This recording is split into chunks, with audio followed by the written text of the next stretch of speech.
हरे कृष्णा। बोलो गुरुदेव भगवान की जय हो।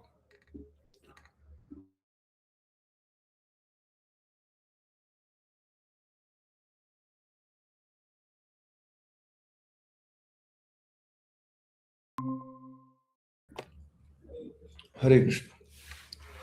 अज्ञानतिमिरान्धस्य ज्ञानाञ्जनशलाकया चक्षुरुन्मिलितं येन तस्मै श्रीगुरवे नमः। हे कृष्ण करुणा सिन्धो दीनबन्धो जगत्पते गोपेश गोपिकान्त राधाकान्त नमोऽस्तुते। तप्त कांचन गौरांगी राधे वृंदावनेश्वरी वृषभानुसुते देवी प्रणमामि हरिप्रिये। वाञ्छाकल्पतरुभ्यश्च कृपा सिन्धुभ्य एव च पतितानां पावनेभ्यो वैष्णवेभ्यो नमो नमः। नमो महावदन्याय कृष्ण प्रेम प्रदायते कृष्णाय कृष्ण चैतन्य नाम्ने गौरत्विषे नमः। आजानुलंबित भुजौ कनकावदातौ संकीर्तनैकपितरौ कमलायताक्षौ विश्वम्भरौ द्विजभरौ युगधर्मपालौ वन्दे जगत्प्रियकरौ करुणावतारौ वन्दे जगत्प्रियकरौ करुणावतारौ नित्यानंद नमस्तुभ्यं प्रेमानंद प्रदायिने कलौ कल्मषनाशाय झानवापतये नमः। जय श्री रूप सनातन भट्ट रघुनाथ श्री जीव गोपाल भट्ट दास रघुनाथ। जय श्री कृष्ण चैतन्य प्रभु नित्यानंद श्री अद्वैत गदाधर श्रीवासादि गौर भक्त वृंद। हरे कृष्ण कृष्ण कृष्ण हरे हरे हरे राम राम राम हरे हरे। हरे कृष्ण कृष्ण कृष्ण हरे हरे हरे राम राम राम हरे हरे। हरे कृष्ण कृष्ण कृष्ण हरे हरे हरे राम राम राम हरे हरे। गुरुदेव भगवान की जय। श्री श्री गौर निताय की जय हो। गुरु महाराज जी की विशेष कृपा, परम गुरुदेव की विशेष कृपा के द्वारा हम फिर से आज ये तीसरा सत्र है जिसमें हम महावदान्य श्री गौरांग महाप्रभु नित्यानंद प्रभु की कथाओं का कथन श्रवण करेंगे, जो कि अत्यंत मंगलदायक और अभीष्ट पूर्ण करने की पूर्ण सामर्थ्य रखता है। श्री चैतन्य चरितामृत की रचना कृष्णदास कविराज गोस्वामी ने महाप्रभु की शक्ति के द्वारा महाप्रभु के आदेश से करी है।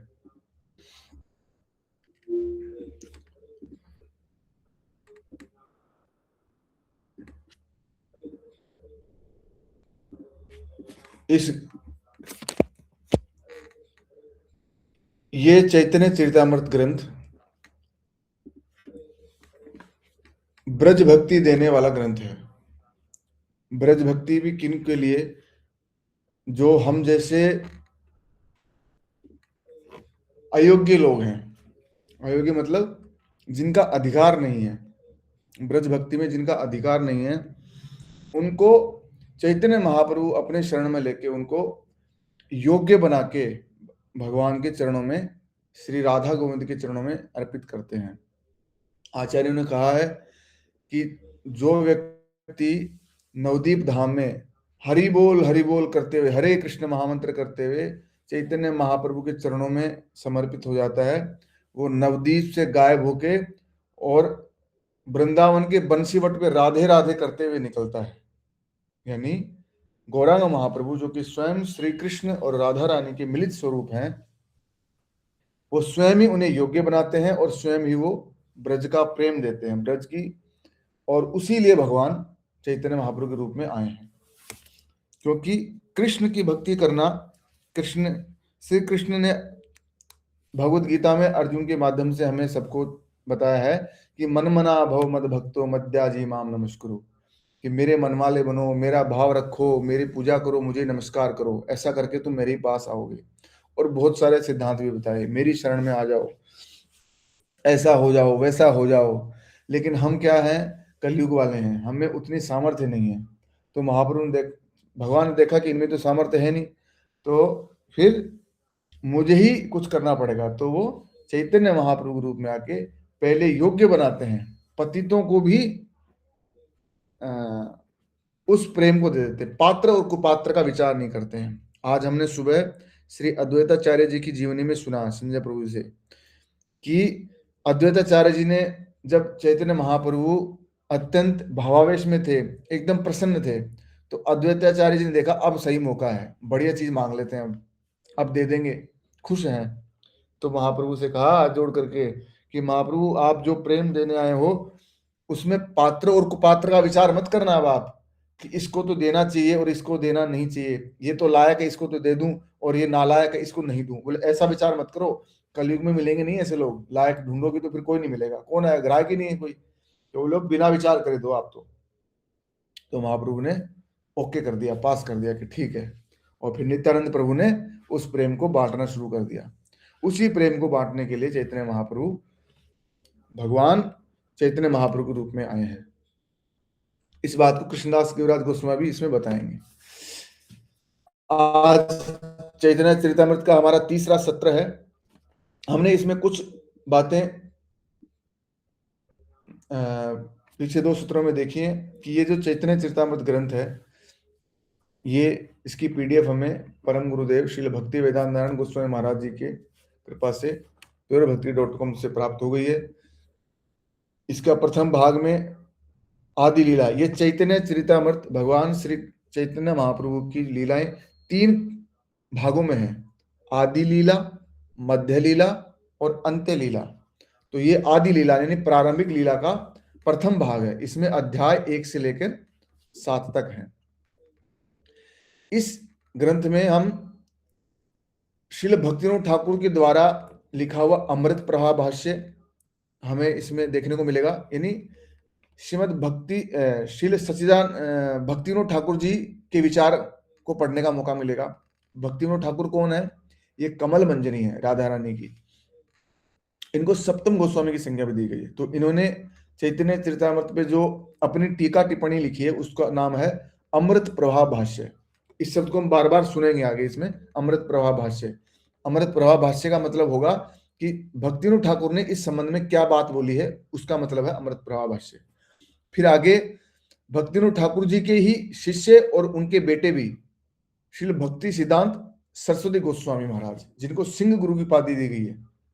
इनका बचपन का नाम बिमला प्रसाद था और ये भी राधा रानी की सखी हैं। इनका नाम है नयन मणि मंजरी। तो ये नयन मणि मंजरी जी भक्ति सिद्धांत सरस्वती महाराज के रूप में आए हैं। इन्होंने भी अपना विचार व्यक्त किए हैं। उन विचारों को नाम दिया गया है अनुभाष्य। तो जहां जहां हम अनुभाष्य शब्द देखेंगे इसका मतलब समझा जाए कि भक्ति सिद्धांत सरस्वती महाराज यहाँ पे अपने विचार बताना चाह रहे हैं। अमृत प्रभा का मतलब भक्तिविनोद ठाकुर जी, अनुभाष्य का मतलब सरस्वती महाराज। इसके बाद में हमारे परम गुरुदेव श्री भक्ति वेदांत नारायण गोस्वामी महाराज के जो गुरु भाई हैं श्रील वामन गोस्वामी महाराज, उन्होंने भी अपने विचार व्यक्त किए हैं। उसका नाम है अमृत अनुकणा। इस प्रकार से अलग अलग महापुरुषों ने इस पे अपने विचार व्यक्त किए हैं, जो हमें देखने को आगे मिलेंगे।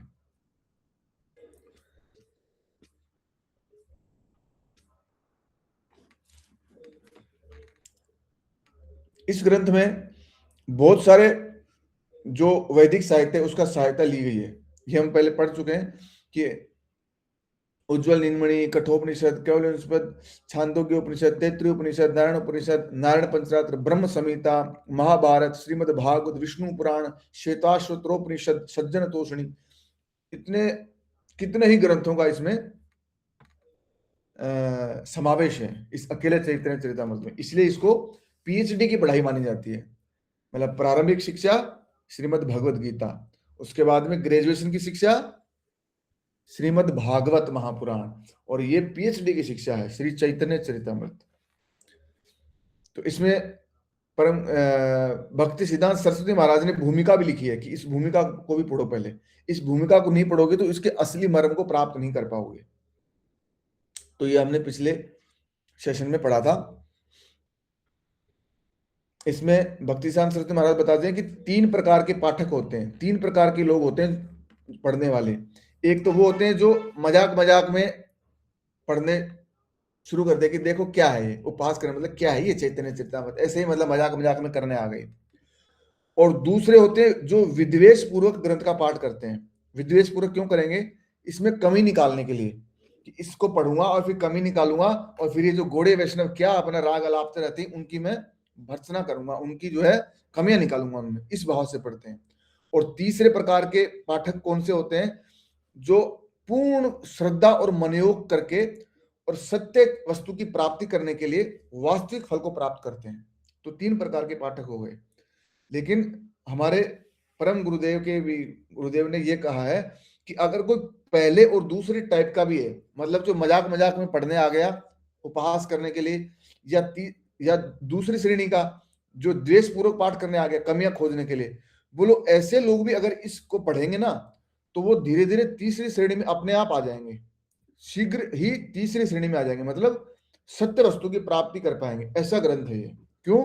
कृष्णदास कविराज गोस्वामी ने इतने प्रेम पूर्वक, इतने दैन्यता पूर्वक इसकी रचना करी है कि इसको एकांत में पढ़ा जाए तो श्रद्धा पूर्वक गुरु के चरणों का आश्रय लेके तो पढ़ते पढ़ते वो रोने लग जाएगा। ऐसी भाषा का इसमें कृष्णदास कविराज गोस्वामी ने समावेश किया है। उसके बाद में बताया कि इसको पढ़ने के लिए ये खुद से पढ़ के समझा नहीं जा सकता,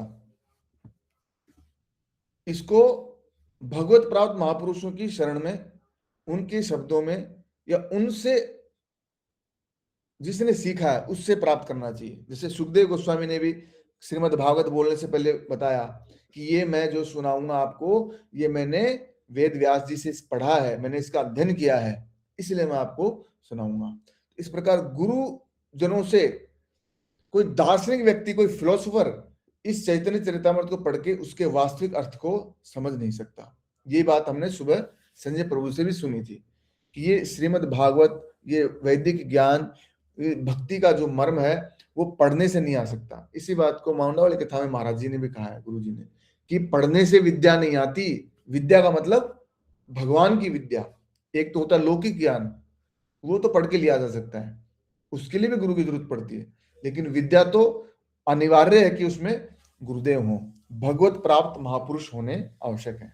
तो ये गुरु की कृपा से, तो उसी का यहाँ पे महाराज लिख रहे हैं कि ऐसा क्यों है, क्यों इसको पढ़ के नहीं प्राप्त कर सकते हम, क्यों भगवत प्राप्त किए हुए प्रेमी महापुरुष की जरूरत पड़ेगी, उसको बता रहे हैं कि साधारण मनुष्य में ना 4 प्रकार के दोष होते हैं। कौन कौन से दोष होते हैं? पहला ब्रह्म धारणा, और दूसरा प्रमाद यानी असावधानी, और तीसरा यानी विप्रलिप्सा यानी धोखा देने की प्रवृत्ति, और तीसरा करना पाटव यानी इंद्रियों की सीमितता। ये भी हमने पहले चर्चा कर चुके हैं। अभी कुछ भक्त नए आए, उनकी सुविधा के लिए इसको फिर से 2 मिनट इस पर चर्चा कर लेते हैं। 4 प्रकार के दोषों में ये भ्रम धारणा क्या होती है कि जैसे हम कोई चीजों को देख देख के मन से धारणा बना लेते हैं कि ये तो ऐसा होगा। अरे जैसे हमने एक पहले एक चुटकुले जैसे एक कथा सुनी थी सुबह वाले में, कि वो यज्ञ करने के लिए वो बिल्ली आई थी, वो छबड़े के नीचे उसको दाब दिया था, और फिर उसके बेटे ने देख लिया तो उसने समझा कि ये कोई विधि है, यज्ञ करते हैं तो बिल्ली को दाबा जाता है छाबड़ी के नीचे।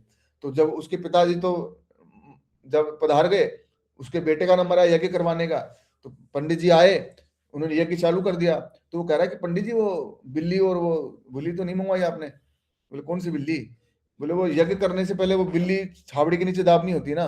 बोले ये कौन सा कानून है? बोले नहीं नहीं, हमारे तो चला आ रहा है ऐसे परंपरा से, हमारे कुल की परंपरा है, छाबड़ी दाबनी होती है जब यज्ञ करते हैं। बोले नहीं नहीं, ऐसी कोई परंपरा नहीं है। तो एक ऐसे छोटा उदाहरण है। तो मतलब हम कुछ चीजों को देख देख के दूसरों से सुन गए, किसी ने कुछ कह दिया उसका सुन लिया, अच्छा ऐसा है, किसी ने कुछ अपने मन से बना दिया, जैसे अपने कहते हैं कि पैक को उठा दियो, मतलब ये पैक के टाइप की चीजें, मतलब इसको बोलते हैं ब्रह्म धारणा, मतलब जिसका शास्त्र से कोई लेना देना नहीं है, वो किसी ने बना दिया मन से ही, उसको बोलते हैं ब्रह्म धारणा। कोई भी धारणा बन जाए, अच्छा ये करना भी भक्ति है, ऐसा करेंगे तो ये भी पुण्य होता है, ऐसे करने से भी होता है, ये भी होता है, तो उसका कोई जड़ पूछ है नहीं, आचार्य ने उसको प्रमाणित नहीं किया, शास्त्र में है नहीं, लेकिन वो मन से बना लिया, तो उसको कहते हैं ब्रह्म धारणा। इस प्रकार हम जब ग्रंथ को भी पढ़ेंगे तो अपनी धारणा के हिसाब से पढ़ेंगे कि यहाँ पे ये लिखा हुआ, हाँ इसका मतलब ये है, मतलब हम अपनी बुद्धि के अनुसार उसका अर्थ लगाएंगे, जो कि सही नहीं होगा, क्योंकि वो अपनी धारणा से प्रेरित होगा। अपने अंग्रेजी में बोलते हैं इसको प्रीजुडिस, जैसे किसी व्यक्ति के बारे में हमें पहले से किसी ने गलत बता रखा हो कि अरे वो आदमी तो बेकार है, किसी काम का नहीं है, ऐसे है, वो बेकार आदमी है, तो हमारे मन में उसके लिए एक धारणा बन जाती है। तो जब हम उससे पहली बार भी मिलेंगे, लेकिन हमने उसके बारे में कुछ सुन रखा है, तो उससे ठीक से बात नहीं करेंगे, हमारे मन में वो रहेगी, नहीं है तो गलत आदमी है यार, तो हमने से सुन रखा है इसके बारे में, तो इसको क्या बोलते हैं, धारणा। दूसरा होता है प्रमाद। प्रमाद यानी असावधानी, जो करना चाहिए जो नहीं करे, जो नहीं करना चाहिए वो करे, असावधानी, क्योंकि हम पढ़ेंगे तो असावधानी हो सकती है। इसका प्रमाण भी हमने पिछली क्लास में देखा था, मैं इसको पढ़ रहा था, मेरे को समझ में नहीं आई, और जो लोग सुन रहे थे उनको समझ में आ गया, फिर जब लास्ट में चर्चा हुई तो उन्होंने बताया कि हाँ ऐसा हुआ था, तो मैंने पूछा कि ये कब हुआ, बोले आपने तो पढ़ा था। तो ये मतलब प्रमाणित करता है कि व्यक्ति प्रमाद कभी भी कर सकता है, असावधानी, मतलब मैं मुंह से बोल तो रहा हूं, लेकिन मेरे खुद खुद उसको समझ नहीं रहा हूं, और सामने वाला सुन सुन के समझ गया। इस प्रकार असावधानी होने के कारण इसको बोलते हैं प्रमाद। मनुष्य का दूसरा दोष। मनुष्य का तीसरा दोष क्या होता है, विप्रलिप्सा, मतलब धोखा देने की प्रवृत्ति। धोखा, खुद को भी धोखा देना और दूसरों को भी धोखा देना। जैसे हमें चीजें कुछ पता होती हैं कि इससे नुकसान होता है, फिर भी हम वो चीज करते हैं, मतलब हम जानबूझ करके खुद को धोखा दे रहे हैं। इसी प्रकार दूसरों को भी धोखा देने की हमें प्रवृत्ति होती है। तो हम खुद से अगर पढ़ेंगे तो इस धोखा देने की प्रवृत्ति के कारण हम उसका सही मतलब क्या है वो निकाल नहीं पाएंगे, असावधानी के कारण उसका मतलब नहीं निकाल पाएंगे, और हमारे भ्रम धारणा, जो धारणा बन गई है हमारी, उसके कारण निकाल नहीं पाएंगे। और चौथा, करना पाटव। करना पाटव का मतलब इंद्रियों की सीमित क्षमता, कि हमारी जो इंद्रियां हैं उनकी लिमिटेशन है। जैसे उदाहरण लें कि हाथ की मतलब जैसे आंख का उदाहरण लें कि आंख एक लिमिट तक ही देख सकता है, उसके आगे आंख नहीं देख पाती, 150 किलोमीटर तक की आंख देख पाती, उसके आगे नहीं देख पाती। इसी प्रकार सुनने की भी हमारी क्षमता है, एक फ्रीक्वेंसी रेंज होता है 20 हर्ट्ज से लेके 2 किलो हर्ट्ज तक, उसके बीच में कोई अगर साउंड होगी तो वो हमारे कान को सुनाई देगी, उसके नीचे होगी तो भी सुनाई नहीं देगी, उसके ऊपर की फ्रीक्वेंसी होगी तो भी सुनाई नहीं देगी। जैसे चमगादड़ जो आवाज करती है वो उसको चमगादड़ ही सुनती है, दूसरी नहीं सुन पाती। इसी प्रकार लोअर लेवल की भी होती है, जैसे कीड़े मकोड़े भी आवाज करते हैं लेकिन वो हमें सुनाई नहीं देती। इस प्रकार चमगादड़ आवाज निकालती है, वो हमें सुनाई नहीं देती, लेकिन उनको सुनाई देती है। इसी प्रकार हमारी इंद्रियां क्या है, सीमित है, और हमारा जो ज्ञान प्राप्त होता है वो इंद्रियों के द्वारा होता है। इसका मतलब हमारे जो ज्ञान प्राप्त करने के उपकरण है, ये इंस्ट्रूमेंट यानी कि जो इंद्रियां हैं, यही अपूर्ण है। तो हम पूर्ण ज्ञान कैसे प्राप्त कर पाएंगे, जो कि शुद्ध है और निरपेक्ष सत्य है। तो भगवान जो कि शुद्ध है, पूर्ण है, नित्य है और निरपेक्ष है, परम सत्य है, उनको ग्रहण करने में असमर्थ होता है मनुष्य। इन चार दोषों की वजह से पढ़कर के विद्या प्राप्त नहीं की जा सकती। इसलिए कह रहे हैं कि इन चार दोषों से मुक्त होने के लिए स्रोत पंथा को, अर्थात गुरु मुख से श्रवण विधि को अवश्य ही स्वीकार करना चाहिए। स्रोत पंथा यानी सुनकर के ज्ञान प्राप्त करना, किससे, भगवत प्राप्त महापुरुष यानी कि गुरु से। गुरु मुख से श्रवण विधि के द्वारा ही इसको समझ में आ सकता है ये। और तर्क पंथा कभी भी उसको वास्तविक सत्य में प्रतिष्ठित नहीं होने देंगे। अपनी बुद्धि से तर्क लगा के इसको समझा नहीं जा सकता। फिर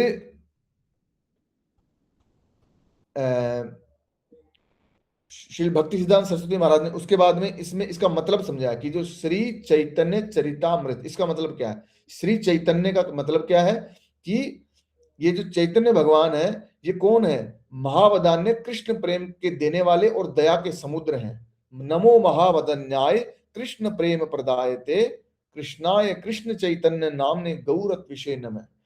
कृष्णाय मतलब कृष्ण भगवान स्वयं है, कृष्णाय कृष्ण चैतन्य जो कि चैतन्य के रूप में आए हैं, और नामने चैतन्य नामने गौर त्विषे नमः। त्विषा का मतलब अंग कांति, उनकी अंग कांति कैसी है, गौर वर्ण है। तो भगवान चैतन्य महाप्रभु कौन है, राधा रानी और कृष्ण के मिलित रूप है। महाराज जी ने भी अपने मिठास में लिखा है कृष्ण राधा का मिलित भावा या में तनिक भी संशय ना है, गौरा प्रगटे नदिया आए, गौरा प्रगटे नदिया आए, जग तारण कारण सुन सजनी, ऐसा महाराज जी ने तुम्हें लिखा है। तो इस प्रकार से चैतन्य भगवान का बताया कि चैतन्य कौन है। फिर चरित का मतलब बताया कि ये जो भगवान के जो चरित्र होते हैं वो लौकिक जड़ लोगों के, जैसे मरते जगत में जो लोग होते हैं उनके चरित्र पढ़ते हैं हम, जैसे बड़े बड़े लोग आ जाते हैं, महा जैसे ऐतिहासिक पुरुष होते हैं, फलाना राजा हुआ, ये हुआ, उनकी तरह नहीं है ये ये क्या है, नित्य है, इनकी लीला नित्य होती रहती है भगवान की, और ये अमृत है। श्री चैतन्य चरित का आदर्श जीवों को भोग बुद्धि को नष्ट करके उन्हें स्वरूप की नित्य सेवावर्ती में प्रतिष्ठित करवाता है कि भगवान मैं कौन हूं, मैं शरीर नहीं हूं, मैं तो आत्मा हूं, और आत्मा नित्य आनंद स्वरूप है, सच्चिदानंद स्वरूप है, और भगवान का नित्य दास है। तो वो अपना इस स्वरूप की याद दिलाता है, क्या, भगवान की लीला।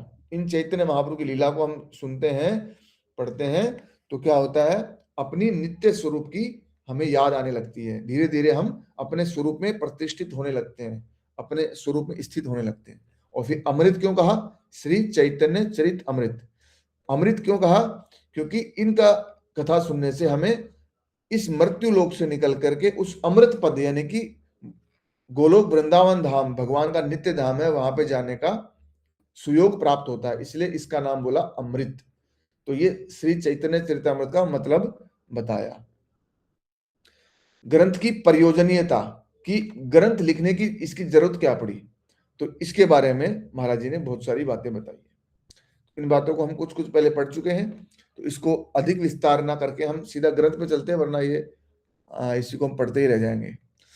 फिर कृष्णदास कविराज गोस्वामी के बारे में कुछ कुछ बताया कि ये कृष्णदास कविराज गोस्वामी कौन थे, और इन्होंने ये कौन से टाइम में ये ग्रंथ लिखा था, उसके बारे में थोड़ा वर्णन किया है महाराज जी ने। और फिर ग्रंथकार का आश्रम, तो उन्होंने महाराज जी ने शुरू में तो बताया कि वो कहाँ कहाँ पैदा हुए, कैसे कैसे हुए, लेकिन लास्ट में एक बहुत बढ़िया बात बोली है कि ये कहाँ भी रहे हों उससे कोई मतलब हमें नहीं है। क्यों, जो भी हो, श्री वृंदावन गमन के बाद में वे गृह कथा के प्रति उदासीन होकर हरि कथा में मगन थे। कि जिस समय ये कृष्ण दास कविराज गोस्वामी ने ये श्री चैतन्य चरितमृत ग्रंथ लिखा था, उस वक्त ये क्या थे, परमहंस अवस्था में थे। तो ये लिखने की क्या जरूरत पड़ी, क्यों लिखना चाह रहे हैं ऐसे, कि ये इसमें कोई, जब परमहंस व्यक्ति हो जाता है तो वो कोई जड़ जड़ वस्तु का वर्णन नहीं करेगा। जैसे श्री सुखदेव गोस्वामी है जो कि आत्मा राम है, जिनको शरीर की भी शुद्धि नहीं है, वो इस जड़ जगत के चरित्रों का वर्णन क्यों करेंगे। मतलब ये हुआ कि सुखदेव गोस्वामी जो जो बोलेंगे वो चिदानंद जगत का, उस भगवान की जगत की दिव्य लीलाओं का वर्णन है, ये ऐसा धारण करना चाहिए। यहीं पे ये बता रहे हैं कि कृष्णदास कविराज गोस्वामी ने जो ये लिखा है ये सारी चिद जगत की वस्तुएं हैं, इसमें कोई भी मर्त्य बुद्धि ना कर ले कि ऐसा, ये तो चैतन्य महाप्रभु तो साधारण मनुष्य की तरह लीला कर रहे हैं। जैसे कृष्ण कथा को लोग मान लेते हैं कि कृष्ण कथा में देखो भगवान ने झूठ बोला, भगवान ने रास किया, उन्होंने तो कपड़े चुराए, उन्होंने तो माखन चुराया, उन्होंने तो ऐसा किया, उन्होंने तो वैसा किया। तो क्या सुखदेव गोस्वामी जिनका शरीर से कोई लेना देना नहीं है, वो ऐसी ऐसी ग्राम्य कथा के वर्णन करेंगे, ग्रह कथा का वर्णन करेंगे, कभी नहीं करेंगे। सुखदेव गोस्वामी इस संसार से पूर्णतः उदासीन हो चुके हैं पैदा होते ही, उनको तो पिता का भी स्मरण नहीं है, वो तो उनकी आंखें तो प्रेम कृष्ण प्रेम में मत है, इसलिए वो कोई भी वर्णन ऐसा नहीं करेंगे जो इस जगत का हो, वो सब दिव्य जगत की लीलाओं का वर्णन करेंगे भगवान की, ऐसा।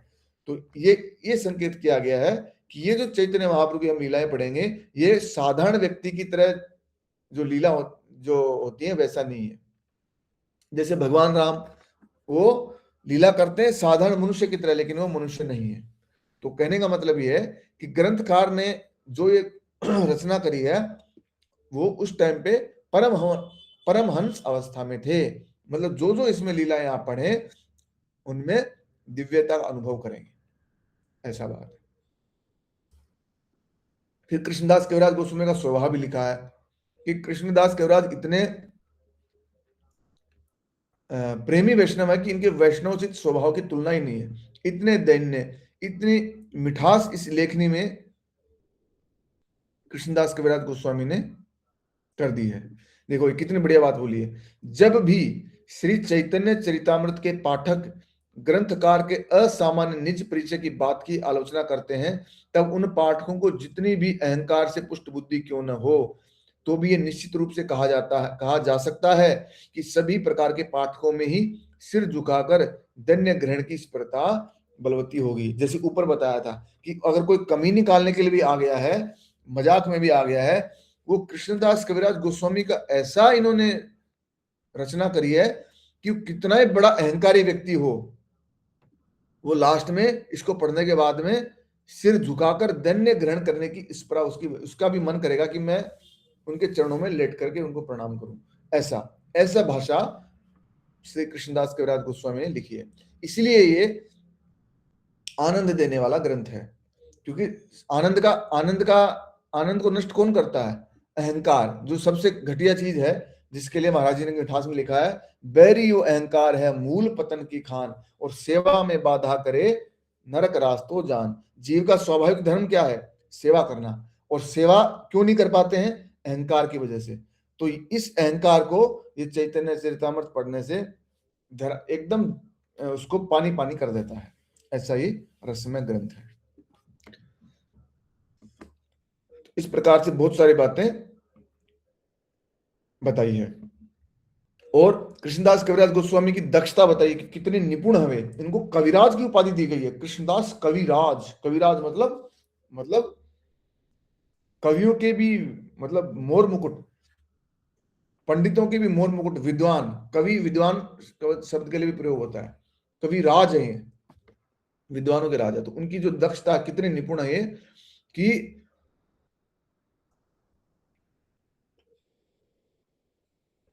विशेषज्ञ कहते हैं कि ऐसे अलौकिक साहित्य का पाठ करने के लिए पृथ्वी की विभिन्न प्रदेशीय विद्वत समाज किसी न किसी दिन बंगला भाषा में अधिकार प्राप्त करने में उन्मुखी होंगे।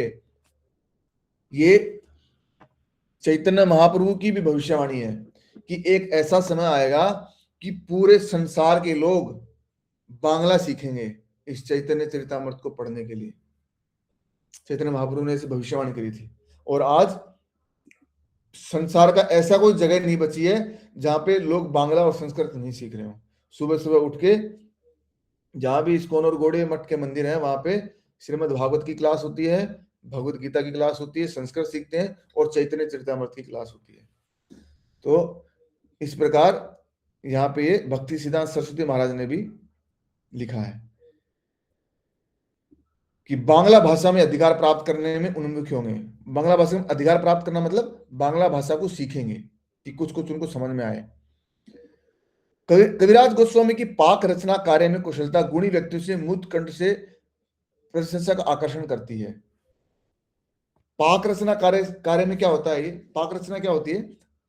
पाक कला यानी खाना बनाने की कला। खाना बनाने में निपुण व्यक्ति क्या करेगा? अलग अलग प्रकार की सब्जियां, अलग अलग प्रकार की चटनी, अलग अलग प्रकार की रोटियां, चावल, दाल, मिठाई, चटनी, अलग अलग प्रकार के अचार, और ये सब करेगा। तो उसमें क्या होगा कि विविधता होगी, अलग अलग प्रकार की चीजें होंगी। तो कृष्णदास कविराज गोस्वामी ने ये जो भोजन बनाया है, ये जो चैतन्य चरितामृत रूपी जो रचना करी है, पाक रचना उनकी जो बनाई है, ये अलग अलग ग्रंथों से उठा उठा करके बढ़िया बढ़िया चीजों को एक जगह रख दिया है। तो इस प्रकार गुणी व्यक्ति भी इनकी मुक्त कंठ से प्रशंसा करते हैं। ये हमने ऐसा भी सुना था कि ये बंगाल में पहले साहित्य को, लिटरेचर जो होता था, लिटरेचर में पढ़ाया जाता था। ये भगवान चैतन्य चरितामृत चैतन्य चरितामृत पढ़ाया जाता था वहां पे।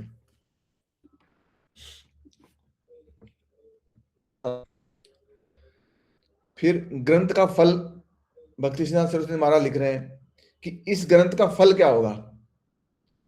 इस ग्रंथ के फल तो सुबह संजय प्रभु से हमने एक दो सुने भी हैं, चैतन्य मंगल चैतन्य भागवत सुनेगा पढ़ेगा वो क्या होगा, उसको निश्चित रूप से कृष्ण प्रेम की प्राप्ति होगी। दूसरा सुना, उसको सर्वथा कृष्ण प्रेम प्राप्त होगा। मतलब कोई चीज उसको रोक नहीं सकती अब कृष्ण प्रेम प्राप्त करने से, क्योंकि उसने इस ग्रंथ का, इस अमृत का आश्रय ले लिया है। तो ये ग्रंथ का फल है। तो ये भी महाराज जी ने इसमें बताया है। तो इनका अधिक विस्तार हम नहीं करेंगे, ताकि हम जल्दी से वहां पहुंच पाए, क्योंकि ये इसमें भी, क्योंकि ये श्री भक्ति सिद्धांत सरस्वती महाराज हैं, इन्होंने इतना इसमें लिख दिया है। ग्रंथ के उपकरण, उपकरण क्या क्या है इसके, कुछ आधुनिक प्रवृत्ति काल में लिखित ग्रंथ, तो जैसे जयानंद का चैतन्य मंगल, गोविंद दास का कर्चा, वंशी शिक्षा, अद्वैत प्रकाश, नित्यानंद वंश विस्तार आदि को प्राचीन रूप से निर्देश करने में हमारी प्रवृत्ति नहीं होती है। विशेषतः उनके तत्व और सिद्धांत का विपर्ययी मूल उद्देश्य में संकीर्णता प्रत्यावर्तन करने का प्रयास और शिक्षा का अभाव आदि को लक्ष्य करके श्री चैतन्य चरितामृत के मूल ग्रंथ के रूप में इन अपग्रंथों को कोई भी स्वीकार नहीं करता। कह रहे हैं कि श्री चैतन्य चरितामृत पढ़ लोगे तो सब पढ़ना हो जाएगा, ऐसा कह रहे हैं।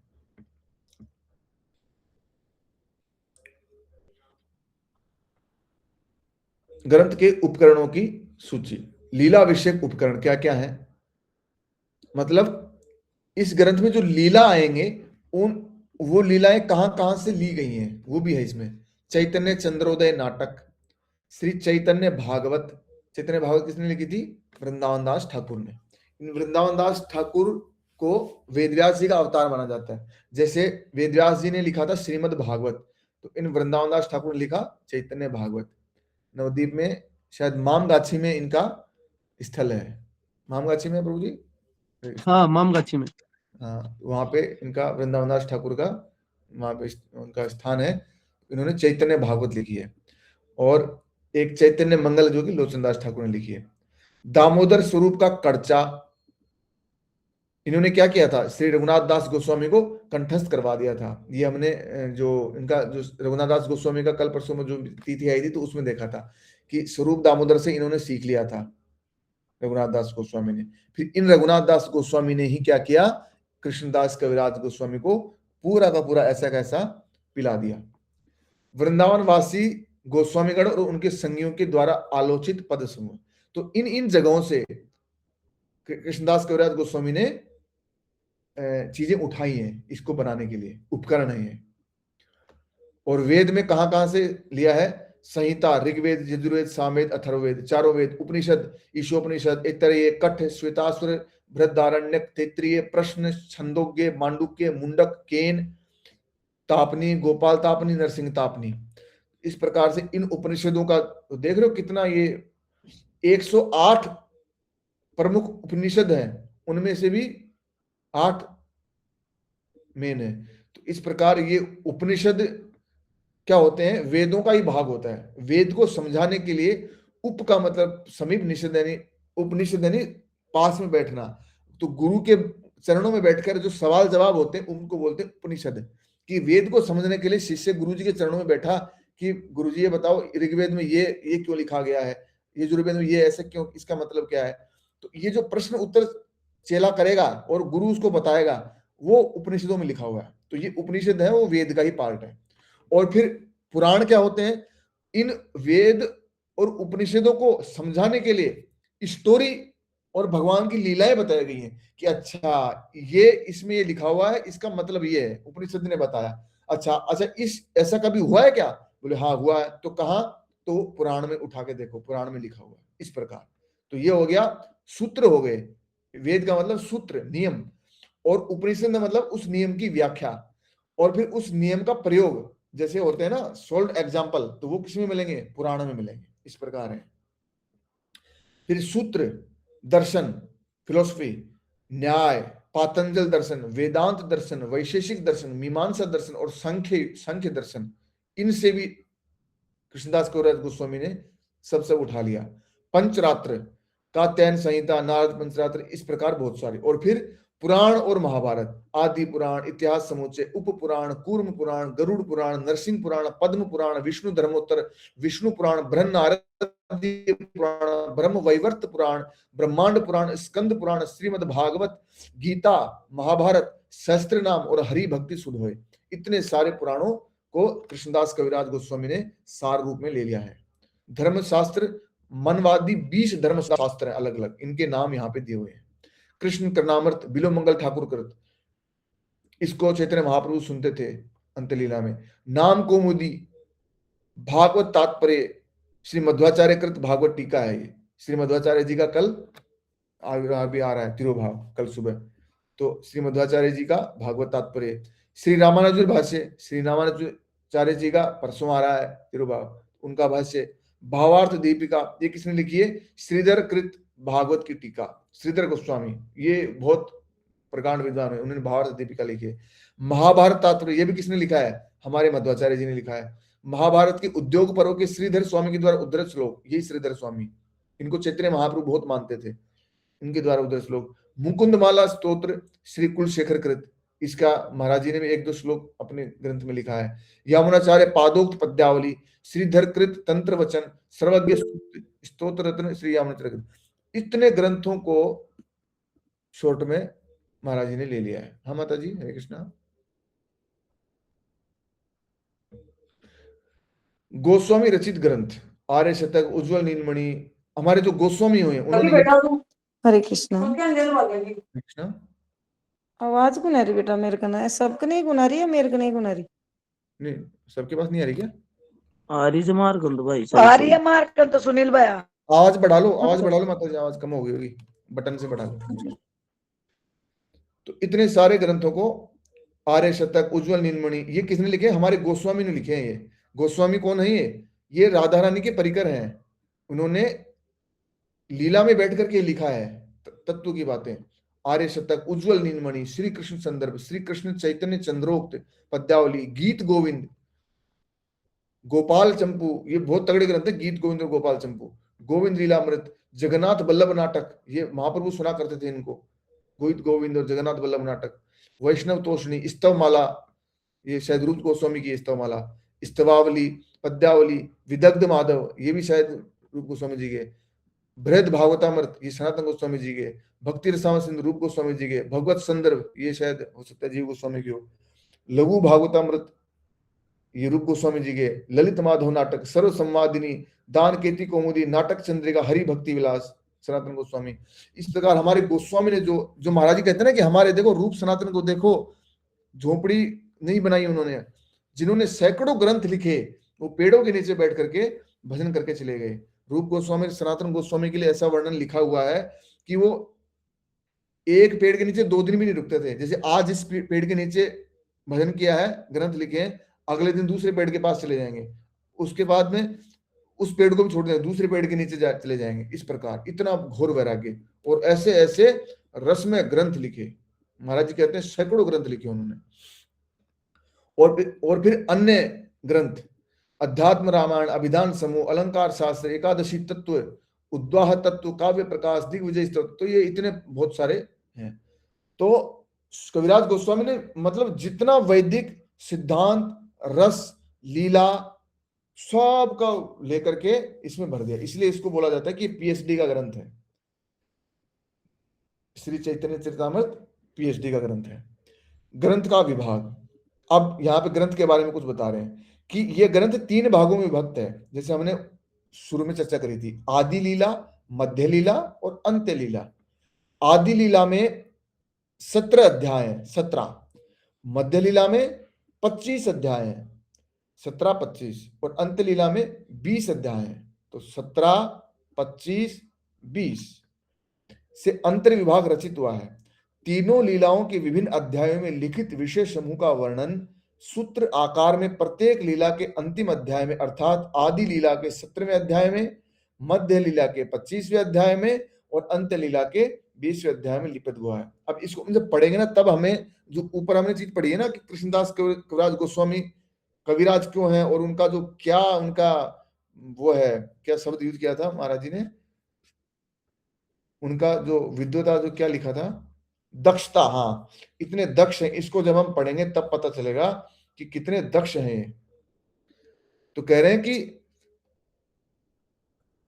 जैसे ये है ना आदि लीला, आदि लीला का पूरा सारांश, इसमें 17 अध्याय है, तो 17वें अध्याय में इस पूरी आदि लीला का सारांश मिलेगा। फिर मध्य लीला में 25 अध्याय है, तो जो 25वां अध्याय होगा लास्ट वाला, उसमें पूरी मध्य लीला का सारांश मिलेगा। फिर अंत लीला में 20 अध्याय है, तो 20वें अध्याय में पूरी अंत लीला का सारांश रूप में लिपिबद्ध हुआ है। इसके अतिरिक्त और क्या कह रहे हैं, मध्य लीला के पहले अध्याय में श्री गौर सुंदर के नीलाचल में अवस्थान करते समय की गई सभी लीलाओं का धारावाहिक अनुवाद लिखकर मध्य और अंत लीला के विभिन्न अध्यायों के अंतर्गत लीला वर्णन का एक संयोजन ये देखो कितनी बढ़िया, मतलब जैसे तीन चीजें बनाई और तीनों को फिर ब्रिज कर दिया, जोड़ दिया। तो जब मध्य लीला का जो पहला अध्याय बता रहे हैं, उसमें कविराज गोस्वामी ने इतनी चमत्कार पूर्ण तरीके से क्या किया है, उसका धारावाहिक अनुवाद। धारावाहिक अनुवाद मतलब जैसे अपन को धारा प्रवाह की, उसके धारा टूटनी नहीं चाहिए।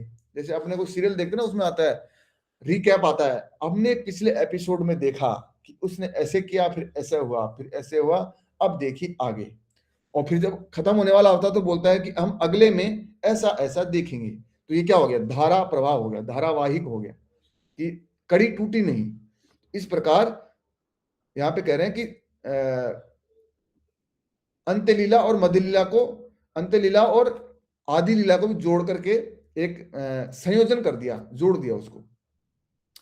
इसमें अध्यायगत संख्या का उल्लेख नहीं रहने पर भी लीला समूह का सूत्र रूप में वर्णन है। इस प्रकार अनुवाद और सूत्र वर्णन रहने से ग्रंथ के बीच में परवर्ती काल में दूसरों के द्वारा प्रक्षिप्त अर्थात बाद में जोड़कर लिखे गए शब्दों से ग्रंथकार के अपने ग्रंथ की रक्षा हुई है। मतलब इस तरह से सेटिंग करी है लिखने में कि बाद में कोई इसमें जोड़ घटा नहीं सकता। ये दक्षता कविराज गोस्वामी की, इसमें फेरबदल नहीं कर सकता कोई। ऐसी तगड़ी सेटिंग करी है, इतने बढ़िया तरीके से इसकी रचना करी है। आदि लीला का वर्णन अब तीनों बता दिए, आदि, मध्य और अंत्य। आदि के बारे में बता रहे हैं कि आदि लीला के प्रथम 4 अध्याय में क्या किया है, श्री चैतन्य देव तत्व के बारे में। 5वें अध्याय में श्री नित्यानंद तत्व और 6ठे अध्याय में श्री अद्वैत तत्व सूचित हुआ है।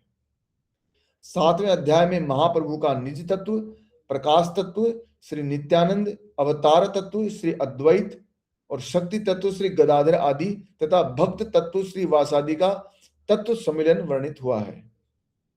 क्या क्या बात बोल गए ये, इसको पूरा समझाएंगे। तो अभी इतना ही समझ लो कि इसमें महाप्रभु कौन है, नित्यानंद प्रभु वास्तव में कौन है। तत्व का मतलब होता है उसके अंदर की चीज, जैसे बाहर से दिख रहा है ये ऐसे है, लेकिन ये वास्तव में है कौन, कौन है ये। जैसे कोई भेष बदल के आ जाए लेकिन हमें पता रहता है कि ये है। जैसे हम कोई लीला देख रहे होते हैं कि फलाना राजा की लीला हो रही है, लेकिन हमें पता होता है कि एक्टर कौन है और उस एक्टर ये कहाँ रहता है, इसके घर परिवार में कौन है।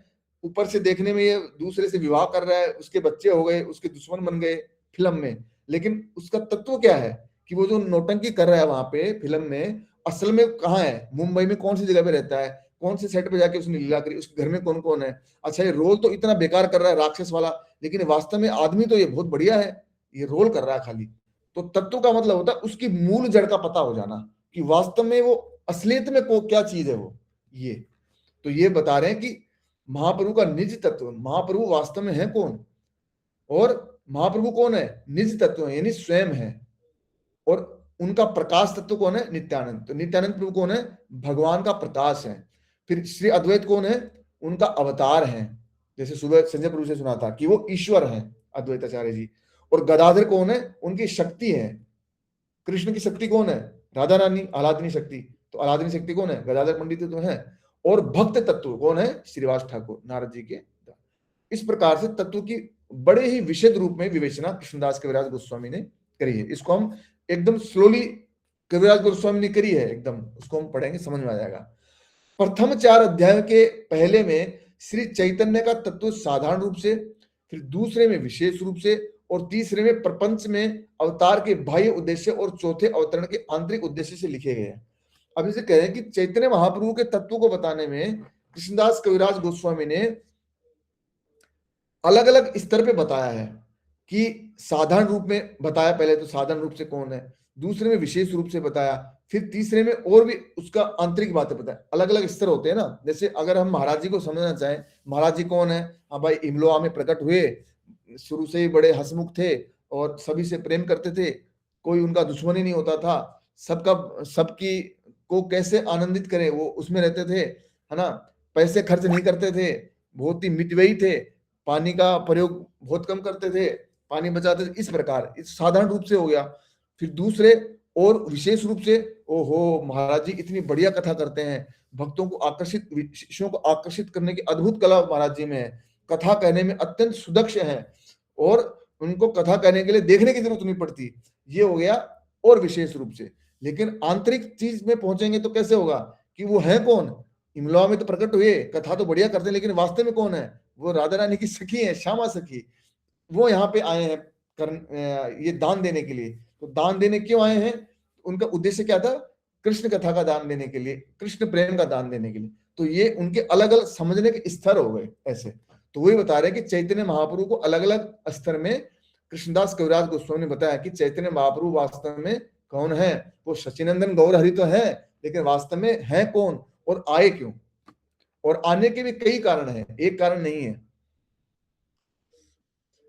8वें अध्याय में ग्रंथ की भूमिका और ग्रंथकार का अपना परिचय प्राप्त होता है। 8वें अध्याय में कृष्णदास कविराज गोस्वामी ने अपने बारे में कुछ कुछ बातें लिखी हैं। 9वें अध्याय में महाप्रभु का भक्ति कानन के माली के रूप में वर्णन हुआ है कि जो भक्ति रूपी कानन है, कानन किसको बोलते हैं? वन को। भक्ति रूपी जो बगीचा है ये, उस बगीचे के माली हैं। अभी एक शायद आज कथा आई थी परम गुरुदेव की, उसमें कि भक्ति कल्पतरु की अंगों की व्याख्या, ऐसा कुछ था, सुन तो नहीं पाया लेकिन उसका टाइटल ऐसा था कि ये जो भक्ति रूपी जो कल्पतरु है वो महाप्रभु, उनके अंग प्रत्यंग कौन है? नित्यानंद प्रभु, अद्वैताचार्य, इस प्रकार के लोग हैं। इस भक्ति रूपी बगीचे के प्रधान माली गौरांग महाप्रभु हैं और उनके जो सपोर्टिंग में जो है उनके जो पार्षद है वो है। तो इस प्रकार से 9वें अध्याय में इस बात का वर्णन कृष्णदास कविराज गोस्वामी ने किया है। फिर 10वें अध्याय में क्या किया है? 10वें, 11वें, 12वें, इन 3 अध्याय में महाप्रभु के निज पार्षदों की शाखा। हाँ देखो ये बात आई, निज पार्षद कौन है? श्री नित्यानंद शाखा, श्री अद्वैत, श्री गदाधर शाखा की तालिका दी गई, उसकी टेबल बनाई है। आदि लीला के पहले अध्याय से 12वें अध्याय तक सभी अध्यायों को श्री चैतन्य चरितामृत का प्रारंभिक उद्घाटन या पूर्व लक्षण कहा जा सकता है। 1 से लेकर 12 तक उसमें आदि लीला में, आदि लीला के 1 से 12 तक मतलब यह माना जाएगा कि ये पूर्व लक्षण है। चैतन्य चरितामृत शुरू नहीं हुई भी, इसका खाली महात्म्य और उसका तत्व विचार चल रहा है। आदि लीला के 13वें 17वें अध्याय, 13वें से 17वें तक, हाँ 12वें तक तो ये हो गया पूर्व लक्षण हो गया, उद्घाटन किया, खाली पर्दा हटाया है। और फिर 13वें से 17वें तक 13, 14, 15, 16, 17 5 अध्याय। अंतिम 5 अध्याय में भगवान के गृहस्थ चरित्र की लीला कही गई है कि वो कैसे प्रकट हुए, फिर कितनी मधुर मधुर लीलाएं करी थी। सांप के ऊपर बैठ गए थे, फिर वो काली भांडी में जाके काला मुंह कर लिया था, वहां पे बैठ गए थे। फिर माता जी आई, अरे निमाई तुम ये क्या कर रहे हो? बोलो मेरे को पढ़ने के लिए नहीं भेजोगे तो ये करूंगा और क्या करूंगा।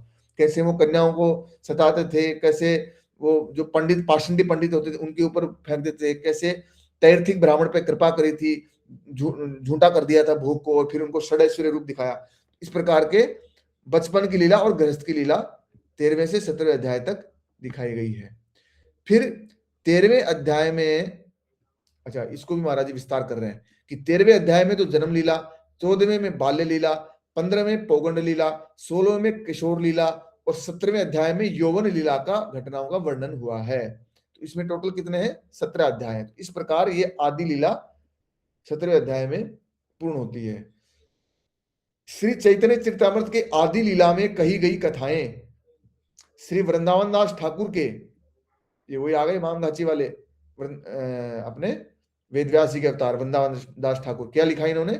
श्री चैतन्य भागवत लिखा इन्होंने। उस चैतन्य भागवत में विशेष रूप से वर्णित होने पर इस ग्रंथ में पुनः इन लीलाओं का विस्तार से उल्लेख नहीं हुआ है। तो कृष्णदास कविराज गोस्वामी ने क्या किया कि बाल्य लीला ज्यादातर क्या है, वृंदावन दास ठाकुर ने ऑलरेडी लिख दी पहले से ही चैतन्य भागवत में। तो बोले कि उसका फिर से विस्तार नहीं करे, कोई ऐसी चीज दूं जो उसमें नहीं लिखी है। इस प्रकार उन लीलाओं का ज्यादा विस्तार नहीं किया, अति सूक्ष्म रूप में बताई गई है। श्री चैतन्य भागवत को श्री चैतन्य चरितामृत का पूर्व भाग, ओहो, और श्री चैतन्य चरितामृत को श्री चैतन्य भागवत का उत्तर भाग कहा जा सकता है कि ये एक दूसरे के पूरक हैं, कॉम्प्लीमेंट्री हैं। जैसे अपना दायां हाथ और बायां हाथ, इनको दोनों को अगर आप ऐसे उंगलियों को मिलाएं तो देखो पूरा होता है। तो ये एक दूसरे के क्या है, कॉम्प्लीमेंट्री हैं।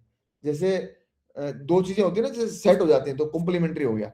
तो ये कह रहे हैं कि चैतन्य चरितामृत और चैतन्य भागवत क्या है, चैतन्य भागवत जो है वो इस चरितामृत का पूर्व भाग है, नहीं पहले का, और ये चैतन्य चरितामृत उसका उत्तर भाग है। ये मतलब एक दूसरे के पूरक हैं। श्री चैतन्य चरितामृत में श्रीमन महाप्रभु के संन्यास आश्रम में अवस्थित काल की लीलाएं विशेष रूप से वर्णन की गई हैं। संन्यास आश्रम, जो महाप्रभु ने जो स्वयं रस का आस्वादन किया, उस चीज को चैतन्य चरितामृत में मुख्य रूप से दिखाया गया है। और श्री चैतन्य चरितामृत के मध्य और अंत्य लीला के संपूर्ण अध्यायों अर्थात 45 अध्यायों में,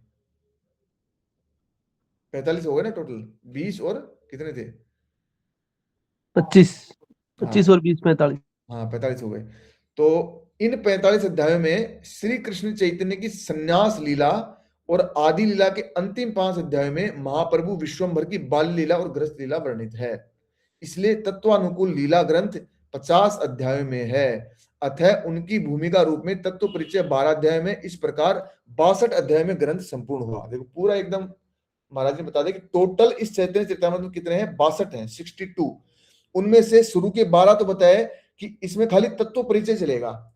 भगवान इनको कृष्णदास कविराज इनको प्रणाम करेंगे सबको, श्री कृष्ण चैतन्य प्रभु नित्यानंद श्री अद्वैत गदाधर श्रीवासादि गौर भक्तवृंद, अलग अलग इनकी वंदना करेंगे, फिर उसको समझाएंगे तत्व को। तो 12 में तत्व परिचय देंगे, और उसके बाद में 5 अध्याय में लीला देंगे। तो 12 और 5 17, और फिर 45 ये उनमें लीला है। इन 62 अध्याय में ग्रंथ पूर्ण होता है। आदि लीला के बारे में बता दिया, फिर मध्य लीला के बारे में बता रहे हैं।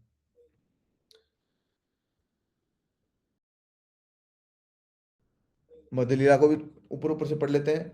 मध्य लीला के पहले अध्याय में प्रचार कार्य में व्रती श्री रूप सनातन का कथा प्रसंग, मध्य और अंत्य लीला का अनुवाद सूत्र कथन तथा दूसरे अध्याय में अंत्य लीला में कही गई शेष 12 वर्षों की लीला माला का संक्षिप्त परिचय लिपिबद्ध हुआ है। देखो ये बात महाराज जी ने ऊपर भी बताई थी कि मध्य लीला के प्रथम अध्याय में क्या क्या कर रहे हैं वो, कि आदि लीला और अंत्य लीला दोनों को जोड़ने के लिए वो सूक्ष्म रूप से उसको लिख रहे हैं कि दोनों जुड़ जाएं। तो ये कह रहे हैं कि अंत्य लीला का और पूर्व लीला को थोड़ा थोड़ा दे दिया है। फिर तीसरे अध्याय में संन्यास ग्रहण के उपरांत हुई घटनाओं का वर्णन करते हुए राढ़ देश और शांतिपुर में गमन, और चौथे और 5वें अध्यायों में नीलाचल के पथ में रेमुणा, याजपुर, कटक, साक्षी गोपाल और भुवनेश्वर आदि स्थानों की कथा तथा दंड भंग लीला वर्णित हुई है। छठे अध्याय में महाप्रभु, ये सब एक एक कथा है, ये सब आएंगे, दंड भंग लीला और ये सब, दंड तोड़ दिया था महाप्रभु ने जैसे। छठे अध्याय में महाप्रभु का पुरी में आगमन, सार्वभौम मिलन, 7वें में दक्षिण यात्रा, 8वें में रामानंद मिलन। ये जैसे दिग्दर्शन महाराज जी कराते ना, इसकी कि रामायण तो भाई भागवत में छोटी है, लेकिन आप दिग्दर्शन करते हुए चलेंगे। तो महाराज जी बोलते हैं ना कि वहां पे दशरथ जी का पुत्र हुआ, यज्ञ किया, फिर यज्ञ वो हुआ, क्या बोलते हैं, वशिष्ठ जी लेने आए, और फिर वहां पे स्वयंवर हुआ, यज्ञ का वो क्या, वो धनुष टूटा, फिर वनवास, फिर सीताहरण, फिर लंका दहन, ऐसे करते करते जो दिग्दर्शन वैसे करवा रहे हैं। 8वें अध्याय में, छठे अध्याय में महाप्रभु का पुरी में आगमन, सार्वभौम मिलन, 7वें में दक्षिण यात्रा, 8वें में राय रामानंद का मिलन, 9वें में दक्षिण भारत में भ्रमण की कथा, 10वें और 11वें में पुनः पुरी आगमन, गौड़ देश से आए भक्तों का उत्कल के भक्तों के साथ मिलन का चित्रांकन हुआ है। 12वें, 13वें और 14वें 3 अध्यायों में महाप्रभु का पुरुषोत्तम में अवस्थान और जगन्नाथ देव की रथ यात्रा आदि का प्रसंग, और 15वें में भक्तों को विदाई आदि को अंकित किया गया है। 16वें में महाप्रभु की वृंदावन यात्रा और बीच में से ही लौटकर आना तथा शांतिपुर में श्री रघुनाथ दास का प्रसंग वर्णित हुआ है। 17वें में वन पथ से पुनः वृंदावन यात्रा, 18वें में वृंदावन भ्रमण, 19वें प्रयाग में रूप शिक्षा और 20वें से 25वें तक 6 अध्याय में काशी में सनातन शिक्षा का प्रसंग। रूप शिक्षा 19वें अध्याय एक अध्याय में दे दिया खाली। यहाँ पे महाप्रभु 10 दिन रुके थे और 20वें से 25वें अध्याय 5 अध्याय यानी 6 अध्याय बोले सॉरी 6 अध्याय में ये काशी में दिया था। यहाँ पे 40 दिन तक रुके थे महाप्रभु काशी में 10 अश्वमेध घाट पे। तो ये सनातन शिक्षा दी थी, सनातन शिक्षा बोले जाते हैं इसको बोला जाता है रूप शिक्षा। और प्रयाग में दी थी गोस्वामी को 10 दिन तक, और ये 40 दिन तक सनातन गोस्वामी की दो काशी में सनातन शिक्षा। बहुत इंपॉर्टेंट पार्ट है इस मध्य लीला का। शिक्षा का प्रसंग 20वें और 21वें में, अच्छा इसको भी महाराज जी ने खोल दिया, बताया ना कि ये बहुत इंपॉर्टेंट है कि ये जो 20 से 25 बताया, इसमें 20 और 21वें में तो संबंध ज्ञान बताया महाप्रभु ने, 22वें में अभिधेय बताया, 23वें में प्रयोजन बताया, 24वें में आत्मारामस्य श्लोक के अर्थ का विवरण। ये आत्मारामस्य श्लोक जो है ये श्रीमद् भागवत के 10वें स्कंद का श्लोक है। इसकी बहुत विशद व्याख्या महाप्रभु ने स्वयं करी है, सनातन गोस्वामी जी को सुनाया है। श्लोक के अर्थ का विवरण, और देखो पूरा एक अध्याय सुना दिया महाप्रभु ने एक श्लोक के एक शब्द को वर्णन करने के लिए, उसका अर्थ का विवरण। और 25वें में मायावादी विमोचन लीला वर्णित हुई है। इस प्रकार मध्य लीला इस रूप और सनातन शिक्षा में काफी तत्व विचार हुआ है। इसमें लीला और तत्व दोनों है, मध्य में रूप शिक्षा में और सनातन शिक्षा में। अंत लीला का विवरण। अंत लीला क्या हुआ? अंत लीला के पहले अध्याय में तो श्री रूप गोस्वामी के साथ दूसरी बार मिलन के प्रसंग में उनके द्वारा रचित ग्रंथ का श्रवण और शिवानंद के कुत्ते की कथा। बताओ ये कुत्ता कितना भाग्यशाली होगा। शिवानंद का कुत्ते की कथा जो है चैतन्य चरितामृत में वर्णित है। दूसरे में छोटे हरिदास के प्रसंग में स्त्री संगी के त्याग की लीला। तीसरे में हरिदास ठाकुर महिमा। ये जो देखो ये आया ना अंत्य लीला के पहले अध्याय में श्री रूप के साथ दूसरी बार मिलन, ये मेरे ख्याल से वही है जो आज संजय प्रभु जी सुबह बता रहे थे कि रूप और सनातन गोस्वामी एक साथ मिलने आए, फिर महाप्रभु के चरणों में मुख में तिनका दबा के लेट गए कि महाप्रभु आपने हमें इस संसार से निकाल करके बहुत बढ़िया विषयन, वो महाराज ने लिखा ना काड़ी महाप्रभु पायन दीनो। इसी प्रकार रूप गोस्वामी सनातन गोस्वामी कह रहे हैं कि हमें इस जो राजा के हम जो प्रधानमंत्री वित्त मंत्री बने हुए थे उन विषयों से निकाल के आपने हमें अपनी शरण में लगा लिया, बहुत आपने उपकार किया, हमें कुछ बताओ। तब उन्होंने कहा कि अद्वैताचार्य जी के चरण पकड़ लो, एक चरण आप पकड़ लो, एक चरण आप पकड़ लो, तो उनको चरण पकड़ लिए। हो सकता है ये वही होगा, दूसरी बार मिले थे। छोटा हरिदास का त्याग कर दिया था महाप्रभु ने, उसकी स्त्री संगी हो गए थे छोटा हरिदास, वो लीला है। तीसरे में हरिदास ठाकुर की महिमा, नामाचार्य हरिदास ठाकुर जिनको 22 बाजार में कोड़े मारे थे, और नाम की महिमा, और दामोदर का वाग दंड, और चौथे में श्री सनातन के साथ द्वितीय मिलन। पांचवें में प्रद्युम्न मिश्र का रामानंद राय से संग, और बंगाल के कवि की तत्व भ्रांति। ये बहुत तगड़ा है। ये भी बंगाल के कवि की, ये होशियार बन के आया था महाराज जी के पास, महाप्रभु के पास, इसको महाप्रभु ने भर्त्सना करी थी। छठे में दास गोस्वामी की कथा और महोत्सव। सातवें में वल्लभ भट्ट मिलन। आठवें में रामचंद्रपुरी के कटाक्ष से भिक्षा में संकोच। नौवें में राजा के धन का हरण करने वाले की निंदा। 10वें में राघव की झाली, सेवक की सेवावृत्ति की परीक्षा तथा नृत्य। 11वें में हरिदास ठाकुर का निर्याण। 12वें में जगदानंद के द्वारा लाए गए तेल की उपेक्षा तथा श्री नित्यानंद के द्वारा शिवानंद सेन पर क्रोध प्रकाश।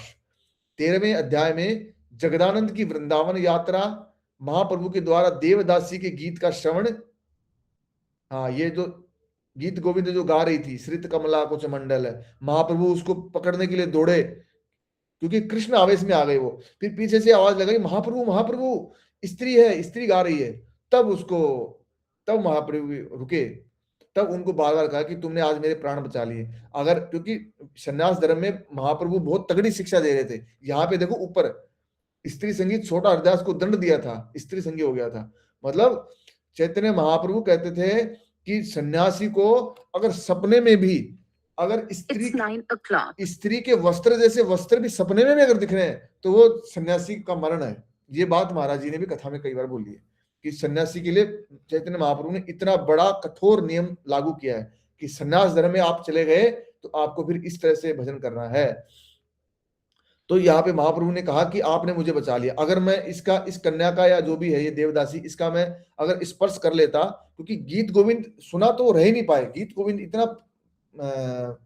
इतना मधुर लगता है भगवान को, तो वो कृष्ण के आवाज में आ गए और दौड़ पड़े। तब उनको याद दिलाया महाप्रभु आप सन्यासी हो, वो स्त्री है।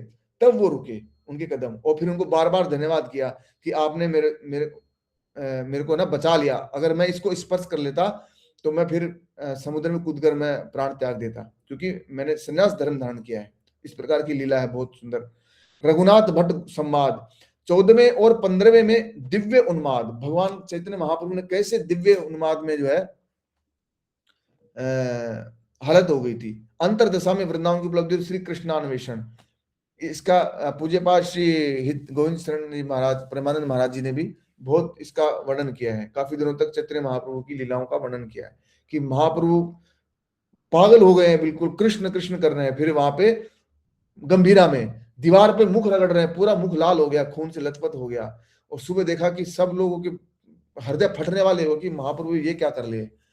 फिर वहां पे एक भक्त का शायद गोविंद का या किसी का ड्यूटी लगाई कि आप जो है कमरे को छोड़ के कहीं नहीं जाओगे, यहीं तक रहोगे। तो फिर महाप्रभु फिर डरने लग गए कि ये गोविंद को यहाँ पे बैठा रखा है, तो थोड़ा सावधान रहते थे। उसके बाद में तो दिव्य उन्माद में चले जाते थे। 16वें में कालिदास का वैष्णव उच्छिष्ट पाने का प्रसंग, कवि कर्णपुर की शैशव काल की कथा और श्री कृष्णाधरामृत फल महात्म्य। 17वें में गायों के बीच में अंतरदशा, 18वें में समुद्र के बीच में अंतरदशा, 19वें में विप्रलंब अवस्था तथा 20वें में शिक्षाष्टक। देखो 20वां अध्याय की समाप्ति, पूरे चैतन्य चरितामृत का अध्याय का समाप्ति कहां हो रही है? शिक्षाष्टक से। कौन सा? ये जो हम सुबह पढ़ते हैं 8 श्लोक, चैतन्य चेतो दर्पण मार्जनम।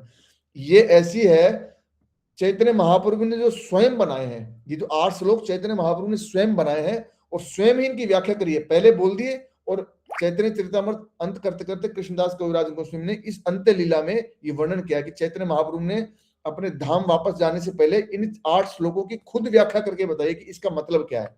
जैसे महाराज जी से हम बीच में से पूछते हैं कि महाराज जी इस दोहे का अर्थ बताओ, ये क्या लिखा आपने, तो महाराज जी बताते थे कि इस दोहे का मतलब ये है। इसी प्रकार से इस शिक्षाष्टक के 8 श्लोकों का चैतन्य महाप्रभु ने स्वयं अर्थ बताया कि मैंने ऐसे ऐसे क्यों लिखा है। अंत्य लीला का सूत्र वर्णन और ग्रंथ समाप्त तथा ग्रंथकार के दैन्य का वर्णन हुआ है। फिर उसके बाद में कृष्णदास कविराज गोस्वामी की अत्यंत ही दैन्य पूर्वक भाषा हम पढ़ने को हमें मिलेगी। तो आज 1 घंटा पूरा हो गया। अगर आगे कंटिन्यू करना है 15-20 मिनट तो बताइए, नहीं तो आज यहीं तक रहे। हरे कृष्णा। ठीक है, यहीं तक रखते हैं, है ना? हाँ ठीक है। तो आज हमने सारांश कर लिया कि आदि लीला में क्या है, मध्य लीला में क्या है और अंत्य लीला में क्या है। 62 अध्याय है टोटल। इस प्रकार से शुरू के 12 जो इस पीडीएफ में आदि लीला है, इस आदि लीला में पहले 12 अध्याय में तत्व विचार होगा। उसके बाद के 5 अध्याय में भगवान चैतन्य की, निमाई पंडित की बाल्य काल की अत्यंत मधुर मधुर लीलाओं का वर्णन होगा। तो हम दोबारा अगले सत्र में इससे आगे कंटिन्यू करेंगे। तब तक के लिए बोलो सचिनंदन गौर हरि की जय, गुरुदेव भगवान की जय, परम गुरुदेव भगवान जय हो। हरे कृष्णा। हरे कृष्णा। हरे सभी भक्त वृंद की जय। हरे कृष्ण। हरे कृष्ण। हरे कृष्ण। हरे कृष्ण। जय हो चैतन्य जय महाप्रभु। जय श्री राधे श्याम प्रेमानंद हरि हरि बोल। बोल हरे कृष्णा। गौर हरे कृष्ण। हरे कृष्ण। जय कौन बोल रहे कहते एक दो भी जय बोल दी ना। गुरुदेव भगवान की जय, परम गुरुदेव जय भगवान हो। की जय हो। गौर निताय की जय हो। जय हो। परम रसमय ग्रंथ श्री चैतन्य चरितामृत रसमय ग्रंथ की जय हो। जय हो। हरे हरे भारत हरे माता की जय हो। जय हो। जय हो। हरे हरे कृष्ण।